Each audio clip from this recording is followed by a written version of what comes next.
Greetings, Divinity. Welcome back to the channel. This one right here, right? This is Jnana Yoga, and is something that was introduced into the West by Swami Vivekananda. Now, Swami Vivekananda is one of them lecturers, one of them presenters, one of those persons who are scholars in this particular aspect of understanding or unraveling that part of our universal, holistic, divine self, right? Is somebody who we would have heard referenced by Bobby Hemmett. We hear Bobby talk about Swami Vivekananda. We hear C. Freemanel speak about him as well. Panic speak about him as well, rising power to the ancestors. And we hear Dr. Phil Valentine reference him as well, and many, many others. But why am I giving you those top scholars or lecturers, presenters, master teachers, however you would address them? Why am I giving you those references? So that you can see that this information right here is the information that the persons who present information would be studying. Now, when you listen to this, it's going to help you to unravel certain levels or certain layers to your onion, the onion that you call a persona, and get rid of certain things that might still be a veil for you. And look, let me not talk too much. Let me get right into this content and let's have a conversation about it in the comment section. Tell me what you think about this. And if you're looking to find it, it's class number 12 in the entire set of 14. So we'll be getting into that right now. And if you haven't already, do remember to hit that subscription button so that you can stay updated with all the occult sciences. Because guess what? We don't play around with the newcome stuff and the surface level information. We get right into depth with the deepest and darkest of occult sciences here and every video. One existence appearing as many. The 6th Jnana Yoga class for advanced students, delivered at 228 West 39th Street, New York, on Wednesday morning, 29th January 1896, and recorded by Mr. Josiah J. Goodwin. Vairagya or renunciation is the turning point in all the various yogas. The karmin, worker, renounces the fruits of his work. The bhakta, devotee, renounces all little loves for the almighty and omnipresent love. The yogin renounces his experiences because his philosophy is that the whole nature, prakriti, although it is for experience of the soul, at last brings him to know that he is not in nature, but eternally separate from it. The Jnanin, philosopher, renounces everything, because his philosophy is that nature never existed, neither in the past, nor present, nor will it in the future. The question of utility cannot be asked in these higher themes. It is very absurd to ask it. And even if it be asked after a proper analysis, what do we find in this question of utility? The ideal of happiness, that which brings man more happiness, is of greater utility to him than these higher things, which do not improve his material conditions or bring him such great happiness. All the sciences are for this one end, to bring happiness to humanity. And that which brings the larger amount of happiness, man takes, and gives up that which brings a lesser amount of happiness. We have seen how happiness is either in the body, or in the mind, or in the Atman. With animals and in the lowest human beings who are very much like animals, happiness is all in the body. No man can eat with the same pleasure as a famished dog or a wolf. So in the dog and the wolf, the happiness is entirely in the body. In men we find a higher plane of happiness, that of thought. And in the Jnanin, there is the highest plane of happiness in the self, the Atman. So to the philosopher, this knowledge of the self is of the highest utility, because it gives him the highest happiness possible. Sense gratifications or physical things cannot be of the highest utility to him, because he does not find in them the same pleasure that he finds in knowledge itself. And after all, knowledge is the one goal and is really the highest happiness that we know. All who work in ignorance are, as it were, the draft animals of the devas. The word deva here is used in the sense of a wise man. All the people that work and toil and labor like machines do not really enjoy life, but it is the wise man who enjoys. A rich man buys a picture at a cost of $100,000 perhaps, but it is the man who understands art that enjoys it. And if the rich man is without knowledge of art, it is useless to him. He is only the owner. All over the world, it is the wise man who enjoys the happiness of the world. The ignorant man never enjoys. He has to work for others unconsciously. Thus far, we have seen the theories of these Advaita philosophers, how there is but one Atman, there cannot be two. We have seen how in the whole of this universe there is but one existence, and that one existence, when seen through the senses, is called the world of matter. When it is seen through the mind, it is called the world of thoughts and ideas. And when it is seen as it is, then it is the one infinite being. You must bear this in mind.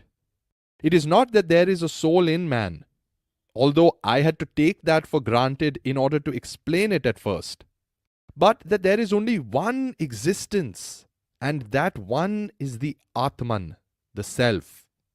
And when this is perceived through the senses, through sense imageries, it is called the body. When it is perceived through thought, it is called the mind. When it is perceived in its own nature, it is the Atman, the one only existence. So it is not that there are three things in one, the body and the mind and the self, although that was a convenient way of putting it in the course of explanation. But all is that Atman, and that one being is sometimes called the body, sometimes the mind, and sometimes the self, according to different visions. There is but one being which the ignorant call the world. When a man goes higher in knowledge, he calls the very same being the world of thought. Again, when knowledge itself comes, all illusions vanish, and man finds it is all nothing but Atman. I am that one existence. This is the last conclusion. There are neither three nor two in the universe, it is all one. That one, under the illusion of Maya, is seen as many, just as a rope is seen as a snake. It is the very rope that is seen as a snake. There are not two things there, a rope separate and a snake separate. No man sees these two things there at the same time. Dualism and non-dualism are very good philosophic terms, but in perfect perception, we never perceive the real and the false at the same time. We are all born monists. We cannot help it. We always perceive the one. When we perceive the rope, we do not perceive the snake at all. And when we see the snake, we do not see the rope at all. It has vanished. When you see illusion, you do not see reality. Suppose you see one of your friends coming at a distance in the street. You know him very well. But through the haze and mist that is before you, you think it is another man. When you see your friend as another man, you do not see your friend at all. He has vanished. You are perceiving only one. Suppose your friend is Mr. A, but when you perceive Mr. A as Mr. B, you do not see Mr. A at all. In each case, you perceive only one. When you see yourself as a body, you are body and nothing else. And that is the perception of the vast majority of mankind. They may talk of soul and mind and all these things, but what they perceive is the physical form, the touch, taste, vision, and so on. Again, with certain men in certain states of consciousness, they perceive themselves as thought. You know, of course, the story told of Sir Humphrey Davy, who was making experiments before his class with laughing gas. And suddenly one of the tubes broke, and the gas escaping, he breathed it in. For some moments he remained like a statue. Afterwards he told his class that when he was in that state, he actually perceived that the whole world is made up of ideas. The gas, for a time, made him forget the consciousness of the body. And that very thing which he was seeing as the body, he began to perceive as ideas. When the consciousness rises still higher, when this little puny consciousness is gone forever, that which is the reality behind shines. And we see it as the one existence, knowledge, bliss. The one Atman, the universal. One that is only knowledge itself. One that is bliss itself, beyond all compare, beyond all limit, ever free, never bound, infinite as the sky, unchangeable as the sky. Such a one will manifest himself in your heart in meditation. How does the Advaita theory explain these various phases of heavens and hells, and these various ideas we find in all religions? When a man dies, it is said that he goes to heaven or hell, goes here or there, or that when a man dies, he is born again in another body, either in heaven or in another world or somewhere. These are all hallucinations. Really speaking, nobody is ever born or dies. There is neither heaven nor hell nor this world. All three never really existed. Tell a child a lot of ghost stories and let him go out into the street in the evening. There is a little stump of a tree. What does the child see? A ghost with hands stretched out ready to grab him. Suppose a man comes from the corner of the street wanting to meet his sweetheart. He sees that stump of the tree as the girl. A policeman coming from the street corner sees the stump as a thief. The thief sees it as a policeman. It is the same stump of a tree that was seen in various ways. The stump is the reality, and the visions of the stump are the projections of the various minds. There is one being, the self. It neither comes nor goes. When a man is ignorant, he wants to go to heaven or someplace. And all his life he has been thinking and thinking of this. And when this earth dream vanishes, he sees this world as a heaven with devas and angels flying about, and all such things.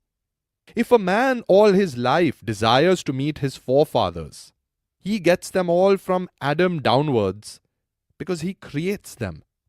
If a man is still more ignorant and has always been frightened by fanatics with ideas of hell, with all sorts of punishments, when he dies, he will see this very world as hell. All that is meant by dying or being born is simply changes in the plane of vision. Neither do you move, nor does that move upon which you project your vision. You are the permanent, the unchangeable. How can you come and go? It is impossible. You are omnipresent. The sky never moves, but the clouds move over the surface of the sky. And we may think that the sky itself moves, just as when you are in a railway train, you think the land is moving. It is not so. But it is the train which is moving. You are where you are. These dreams, these various clouds move.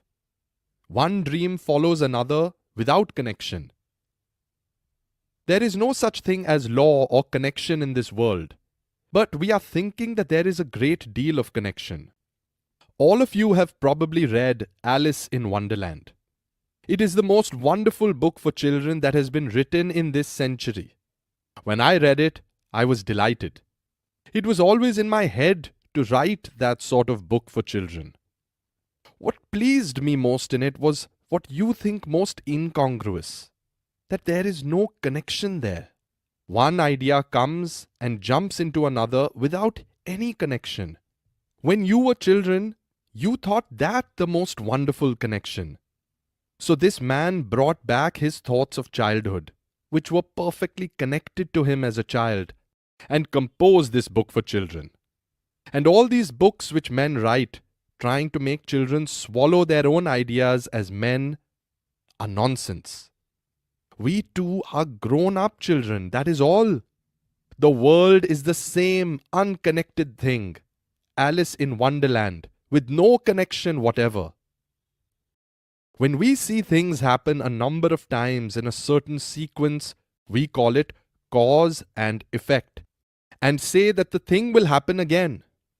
When this dream changes, another dream will seem quite as connected as this. When we dream, the things we see all seem to be connected. During the dream, we never think they are incongruous.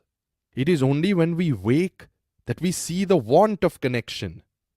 When we wake from this dream of the world and compare it with the reality, it will be found all incongruous nonsense, a mass of incongruity passing before us.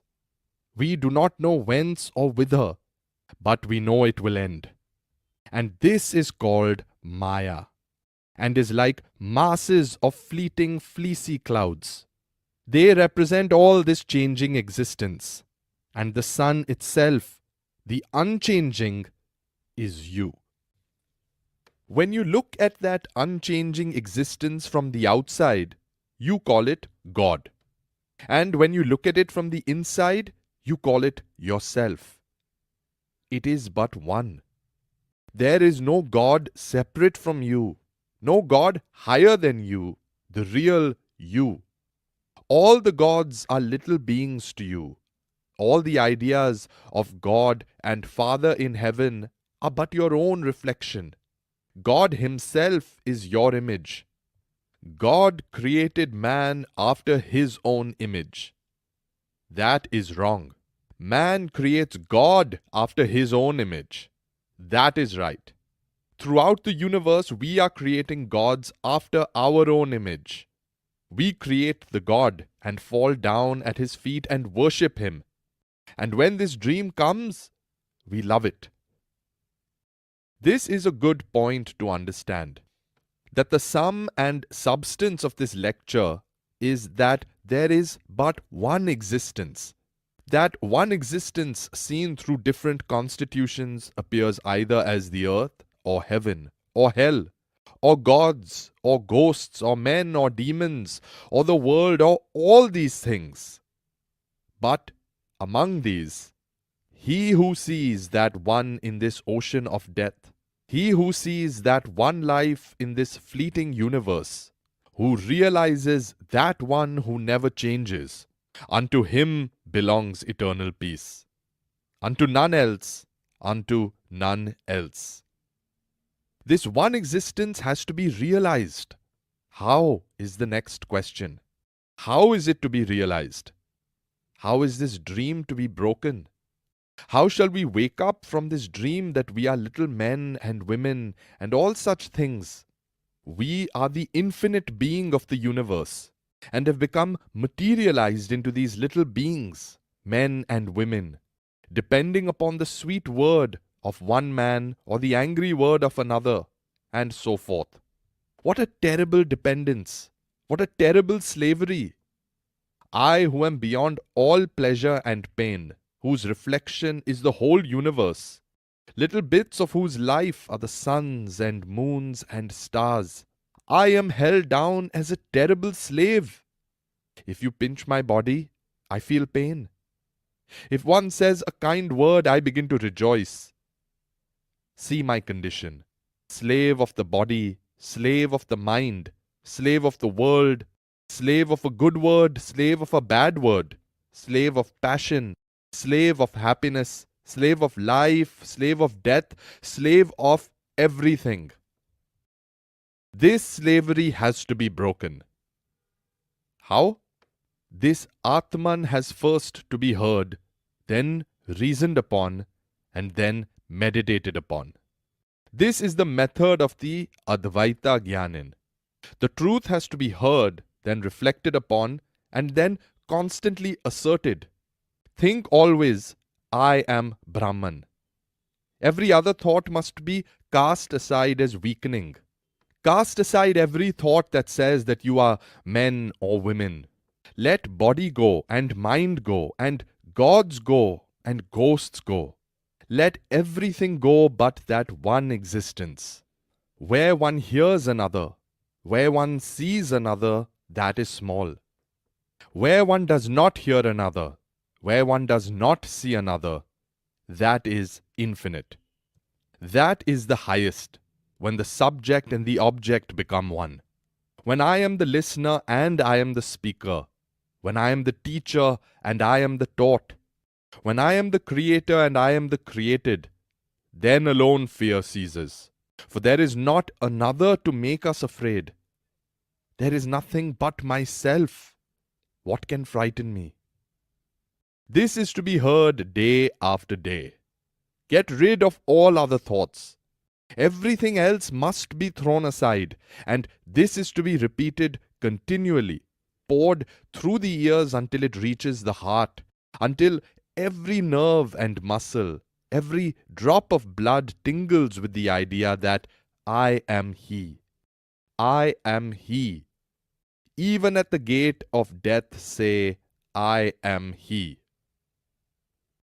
There was a man in India, a sannyasin, who used to repeat, Shivoham, I am bliss eternal.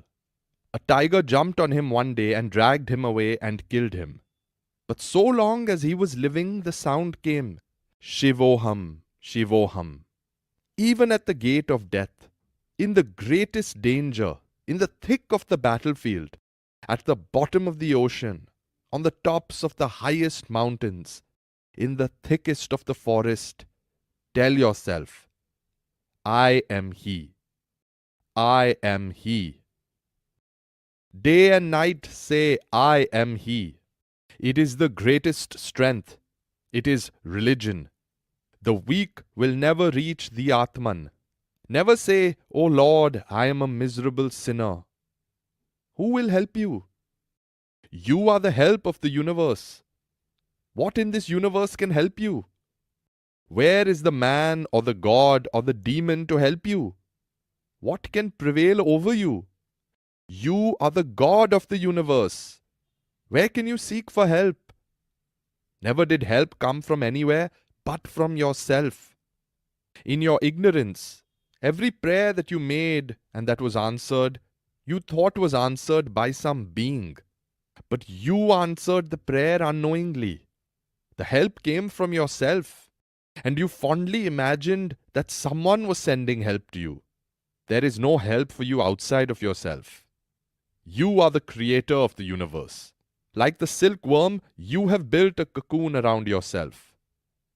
Who will save you? Burst your own cocoon and come out as the beautiful butterfly, as the free soul. Then alone you will see truth. Ever tell yourself, I am He. These are words that will burn up the dross that is in the mind. Words that will bring out the tremendous energy which is within you already. The infinite power which is sleeping in your heart. This is to be brought out by constantly hearing the truth and nothing else. Wherever there is thought of weakness, approach not the place. Avoid all weakness if you want to be a Gyanin. Before you begin to practice, clear your mind of all doubts. Fight and reason and argue. And when you have established it in your mind that this and this alone can be the truth and nothing else, do not argue anymore. Close your mouth. Hear not argumentation, neither argue yourself. What is the use of any more arguments? You have satisfied yourself. You have decided the question. What remains? The truth has now to be realized. Therefore, why waste valuable time in vain arguments? The truth has now to be meditated upon, and every idea that strengthens you must be taken up, and every thought that weakens you must be rejected. The bhakta meditates upon forms and images and all such things, and upon God. This is the natural process, but a slower one. The yogin meditates upon various centers in his body and manipulates powers in his mind. The Gyanin says, the mind does not exist, neither does the body. The idea of the body and of the mind must go, must be driven off. Therefore, it is foolish to think of them. It would be like trying to cure one ailment by bringing in another. His meditation, therefore, is the most difficult one. The negative. He denies everything, and what is left is the self. This is the most analytical way. The Gyanin wants to tear away the universe from the self by the sheer force of analysis. It is very easy to say, I am a Gyanin, but very hard to be really one. The way is long. It is walking, as it were, on the sharp edge of a razor. Yet despair not. Awake, arise, and stop not until the goal is reached, say the Vedas. So what is the meditation of the Gyanin? He wants to rise above every idea of body or mind, to drive away the idea that he is the body. For instance, when I say, I, Swami, immediately the idea of the body comes. What must I do then? I must give the mind a hard blow and say, no, I am not the body, I am the self. Who cares if disease comes or death in the most horrible form? I am not the body. Why make the body nice? To enjoy the illusion once more? To continue slavery? Let it go. I am not the body.